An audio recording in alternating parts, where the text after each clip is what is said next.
Senator, could you come to the camera? Okay, very briefly. Thank Yes. you. Yes. Not to interrupt the No, conversation go ahead. you were just having, but did anything that you learned in there change your perspective on Ukraine? You've No. been pretty outspoken. No, it did not. Listen.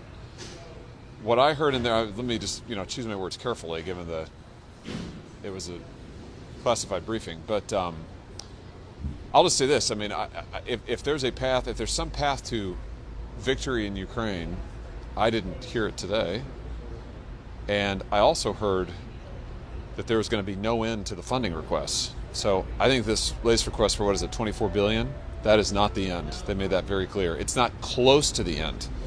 So I would just say what we're basically told is buckle up and get out your checkbook. Of course, it's not our checkbook. And can I just say, by the way, I'm sick and tired of hearing all of these people in that room for the administration applaud Congress for being so generous. This isn't our money. For heaven's sake. It's not we're not being generous. It's the American people's money. And they spent $115 billion of it. And so far they have basically nothing to show for it.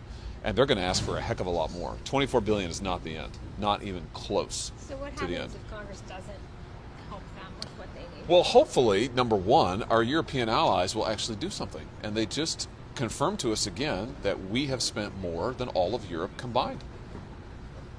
I mean, last I looked, Russia was in Europe. So we need our European allies to step up to the plate here, and Germany in particular. We can start with them and do more. But that's not the message they're sending. The message they're sending is the American people are on the hook indefinitely. So let's have no more applause for Congress spending other people's money. They should go to the American people and just level with them and say, we want 50, 100 billion more, maybe more than that. But some of these other Republicans, they're saying that essentially withdrawing the assistance we're giving to Ukraine would amount to worse than what happened when the Biden administration withdrew from Afghanistan. What's your response to that? Here's what I think you could do. Go through and listen to take all these comments about what would happen if we didn't keep spending the American people's money. Take out Ukraine, insert Iraq, or insert Afghanistan, and you would get exactly what George W. Bush said for years, and other people after him, about why we have to stay indefinitely in those countries and keep spending money indefinitely with no oversight, by the way, and at the end of the day, very little to show for it. It's the same recycled arguments. I don't know why we have to go through this again. Iraq seems a little bit different than Russia. How? The arguments aren't any different. That's the same argument over and over. Listen, I just listened to them say, for our standing in the world, we must keep spending this money. Literally. For our standing in the world. I mean, that's now what we're spending money on? For our standing in the world? Do you plan to Mark attend? Kelly mentioned at a pen and pad today that after the war is over, there may be a need for a Marshall Plan-esque, Yeah, right. spending to No doubt. rebuild the country. What do you make of that? Oh, yeah, that'll be next. We're talking, that's what I mean. They want $24 billion now, many, many, many, many more billions over the next year. They just said that. And then they'll want on top of that, who knows how much. Now listen, here's what I did today. I just stood out on the steps of the Capitol today with people from my state and around the country who were exposed to nuclear radiation by the federal government, and they haven't gotten a penny from their government. Not a penny for 70 years. And you want me to go spend their money, $100 billion more on Ukraine, and they can't even get basic health care because they've been poisoned by their government with military operations? That infuriates me, to be honest with you. Are you concerned at all that pulling out of Ukraine, pulling aid away from Ukraine, could then send a bad message to China, to President Xi? No, I think the message that we need to send. Listen, the way to deter China is to deter China, and you have to do that in the Pacific. Ukraine is not in the Pacific, so our number one national security threat is China. Right now, we are out of position. If China invades Taiwan tomorrow, we are not in a position to stop it. And I think we've got to tell the truth to the American people. If they invade Taiwan, Taiwan falls. I mean, that's just... So if you're not concerned about that, then that's fine. But I am. Do you plan to attend Zelensky's meeting with senators tomorrow? I doubt it, although after what I heard today, I'm thinking maybe I should, just because I was so surprised by what I just heard in there about the state of the effort that I thought, maybe I should hear this directly from Zelensky, because what I heard was alarming. State of the war effort, I was surprised by what I heard in there about where it is. Progress. Yeah. Do you have any questions for him? Well, I mean, on this, about the progress. I mean, that was a little different tune that was sung to us there than I've heard sung in public, and it was an alarming one. I'll just say without saying anything more. Senator Hawley, yeah. Mitch McConnell has argued that we've gotten a lot for our money, that most of this money has gone to weapons manufacturing in the United States, military contractors, upgrading our own factories, modernizing them, restocking our own arms after we gave them some of our older weapons, and that's actually going to help us and help our own military and provide jobs for Americans. At the same time, he points to Russia's military being degraded on the cheap because we've spent trillions of dollars to counter the Russian military, and for like $100 billion, we've really helped Ukraine destroy a lot of Russian military equipment and capacity. And he also says, Ukraine is free. That's a victory. Well, last I looked, Ukraine had a whole bunch of Russian troops in their territory. So we've spent $113 billion. That is not cheap of the American people's money. And frankly, the idea that I'm sure the military contractors are loving this. Oh, no doubt they are. They're making gobs of money. Is that equaling new American jobs? I'd love to see that analysis. I haven't heard any actual numbers. I've heard a lot of happy talk about it.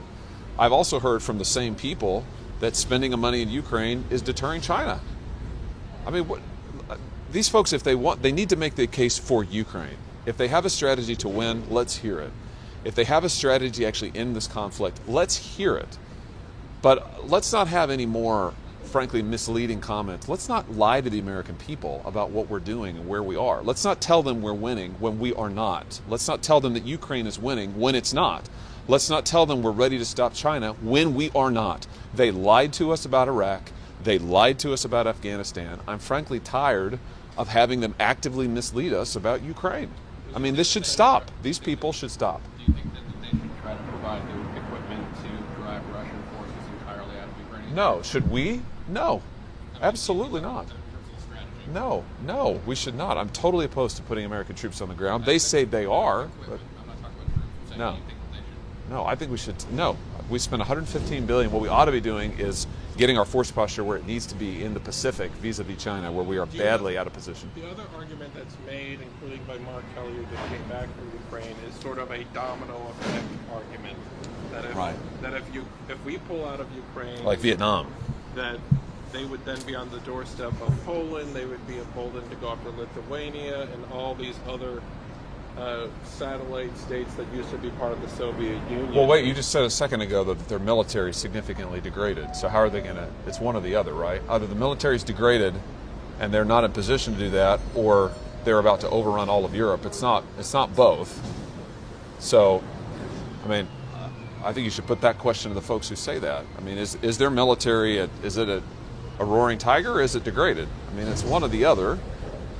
So the truth is that the argument always shifts to whatever's at hand to get us to spend more of the American people's money without any strategy for victory. And that's what I just heard down there today. So listen, I hope I'm wrong, but I better let you guys go. Are you saying, based on what you heard today, that the American public is being lied to on Ukraine? I think when you tell the American public that things are going well in Ukraine, that is not the truth. I think when you tell them we are in position in China where we need to be, that is not the truth.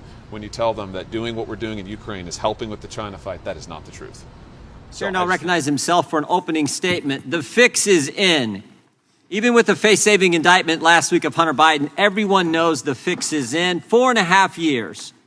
4.5 years the Department of Justice has been investigating Mr. Biden, an investigation run by David Weiss, an investigation that limited the number of witnesses agents could interview, an investigation that prohibited agents from referring to the president as the, quote, big guy in any of the interviews they did get to do, an investigation that curtailed attempts to interview Mr. Biden by giving the transit team a secret heads up, an investigation that notified Mr. Biden's defense counsel about a pending search warrant, an investigation run by Mr. Weiss, where they told the Congress 3 different stories in 33 days. They told this committee on June 7th, David Weiss said, I have ultimate authority to determine when, where, and whether to bring charges. 23 days later, June 30th, he told this committee, actually, I can only bring charges in my U.S. Attorney's District, the District of Delaware. And then to further confuse matters, on July 10th, he told Senator Graham, I have not sought special counsel status. Rather, I've had discussions with the Department of Justice. An investigation run by Mr. Weiss that negotiated a plea